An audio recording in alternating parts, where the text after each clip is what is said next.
বাংলাদেশ ক্রিকেটের সুপারস্টার সাকিব আল হাসান, যিনি মাঠ কাঁপিয়েছেন ব্যাটে বলে, হয়েছেন বিশ্বজয়ী অলরাউন্ডার, তাকে আমরা দেখেছি বিজ্ঞাপনের পর্দায় বড় বড় ব্র্যান্ডের মুখপাত্র হিসেবে।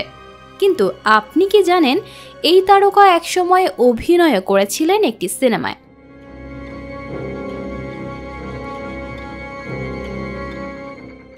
সম্প্রতি এই বিষয়ে মুখ খুলেছেন নির্মাতা রাজিবুল হোসেন। তিনি জানান, সবকিছু পেছনে ফেলে নামের একটি চলচ্চিত্রে অতিথি চরিত্রে অভিনয় করেছিলেন সাকিব। এই সিনেমাটি নির্মাণ ও প্রযোজনার দায়িত্বে ছিলেন রাজিবুল নিজেই। স্পন্সর ছিলেন ফুজি ফিল্ম বাংলাদেশ।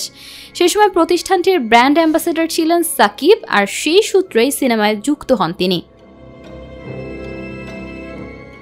জানা গেছে, বছরে মাত্র ৮ দিনের শিডিউল দেওয়ার প্রতিশ্রুতিতে সাকিব কক্সবাজারের সিনেমায় দৃশ্য ধারণে অংশ নেন। কিন্তু শুটিংয়ের বিষয়ে জনসম্মুখে এলে কোনো ব্যাখ্যা না দিয়ে সাকিব তার যুক্ত থাকার কথা অস্বীকার করেন। ফলে ফুজি ফিল্ম নির্মাতাকে অনুরোধ করে সাকিবকে বাদ দিয়ে সিনেমাটি শেষ করতে।